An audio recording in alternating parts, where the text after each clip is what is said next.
الحمدللہ رب العالمین والصلاة والسلام علی سید الانبیاء والمرسلین بسم اللہ الرحمن الرحیم۔ السلام علیکم ورحمۃ اللہ وبرکاتہ۔ محترم سامعین کرام، آپ دیکھ رہے ہیں ہمارا YouTube channel Islamic information official. آج ایک نئی ویڈیو کے ساتھ حاضر ہوئے ہیں، جنتی محل کا سودا۔ حضرت سیدنا مالک بن دینار رحمۃ اللہ تعالی علیہ کی یہ کرامت ہے، روض الریاحین میں یہ کتاب میں نقل ہے۔ آپ رحمۃ اللہ تعالی علیہ ایک مرتبہ اپنے ایک مرید کے ساتھ کسی محل کے قریب سے گزرے کہ اس کی تعمیر ہو رہی تھی۔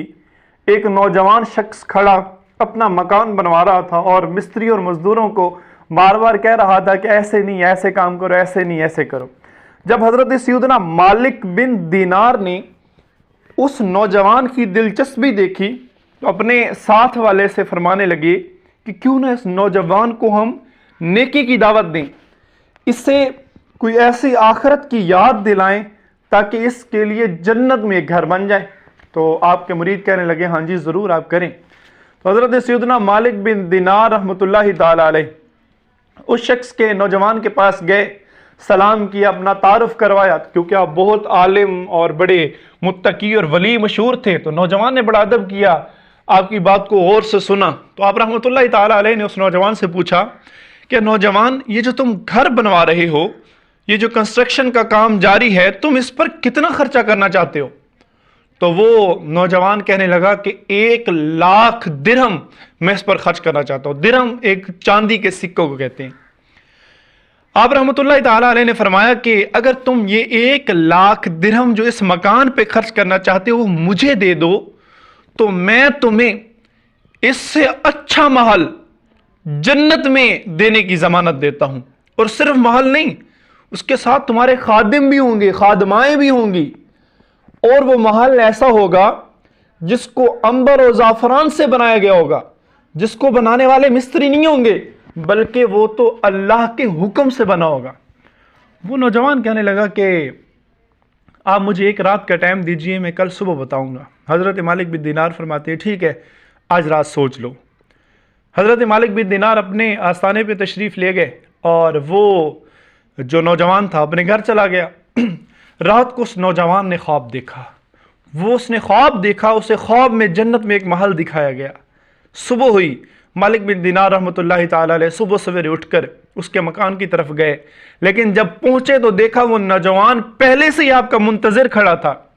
جیسے ہی آپ پہنچے اس نوجوان نے 1,00,000 سونے کے درہم کی تھیلیاں بھری ہوئی آپ کی بارگاہ میں پیش کی اور کہا کہ یہ کاغذ اور پینسل لیں، اس کاغذ پر تحریر لکھ کے دے دیں کہ میں مالک بن دینار جو ہے فلاں نوجوان شخص سے جنت میں ایک محل کا سودا کر رہا ہوں۔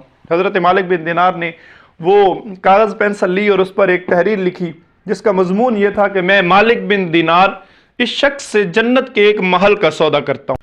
اور وہ تحریر جو ہے حضرت مالک بن دینار نے اس نوجوان شخص کو دے دی۔ 40 دن کے قریب ایام گزرے۔ ایک دن صبح کی نماز پڑھانے کے بعد حضرت مالک بن دینار جب مسجد سے نکلنے لگے تو آپ نے دیکھا کہ ایک محراب کے اوپر ایک تحریر پڑی ہوئی ہے۔ آپ آگے گئے، وہ تحریر اٹھائی، بغیر سیاہی کے ایک چمکدار قسم کی تحریر کاغذ پر موجود تھی جس پر لکھا ہوا تھا کہ اللہ الحکیم، اللہ الکریم کی طرف سے مالک بن دینار نے جو فلاں نوجوان شخص سے سودا کیا تھا، ہم نے اسے اس محل سے 70 گنا زیادہ اچھا محل عطا کر دیا۔ حضرت مالک بن دینار نے وہ پرچی، وہ تحریر اٹھائی اور اس نوجوان شخص کے گھر کی طرف چلے گئے۔ جیسے ہی اس نوجوان شخص کے گھر پہنچے تو آپ نے دیکھا وہاں سے رونے کی آوازیں آ رہی ہیں، لوگ رو رہے ہیں۔ حضرت مالک بن دینار نے پوچھا کیا ہوا؟ تو بتایا گیا کہ وہ نوجوان شخص کل رات انتقال کر گیا، اس کا وصال ہو گیا، دنیا سے چلا گیا۔ جو غسل دینے والا تھا وہ آگے بڑھا۔ حضرت مالک بن دینار نے اس سے پوچھا کہ بتاؤ کیا ہوا؟ وہ نوجوان کو جو غسل دینے والا تھا، غسال تھا، اس نے بتایا کہ جب موت کا وقت قریب آیا اس نوجوان نے مجھے وصیت کی کہ مجھے غسل دینا، غسل دینے کے بعد میرے کفن میں ایک تحریر دی، یہ تحریر میرے کفن میں رکھ دینا۔ حضرت مالک بن دینار نے اپنی جبے سے، اپنی پاکٹ سے، اپنی جیب سے ایک تحریر نکالی، ایک کاغذ نکالا اور غسال غسل دینے والے کو دکھایا کہ دیکھو کہیں وہ تحریر یہی تو نہیں تھی؟ تو وہ غسل دینے والا قسم اٹھا کے کہنے لگا ہاں یہ وہی تحریر ہے جو میں نے اس نوجوان کے کفن میں رکھی تھی۔ جب مالک بن دینار کے ہاتھ میں وہ تحریر دیکھی، ساتھ میں ایک شخص کھڑا تھا، وہ کہنے لگا مالک بن دینار مجھ سے 2 لاکھ درہم لے لو لیکن مجھے بھی جنت میں ایک محل دلوا دو۔ آپ رحمۃ اللہ تعالی علیہ نے فرمایا نہیں، جو سودا ہونا تھا وہ اللہ کی رضا سے ہو چکا، اب اگر جنت لینی ہے تو اللہ کو راضی کرو۔ تو دیکھا محترم سامعین کرام، اللہ والوں میں کتنی طاقت ہوتی ہے۔ اسی طرح کی مزید اسلامک انفارمیشن پر مشتمل اچھی ویڈیوز دیکھنے کے لیے ہمارے یوٹیوب چینل کو ضرور سبسکرائب کریں، ویڈیو کو لائک کریں اور شیئر کر دیں۔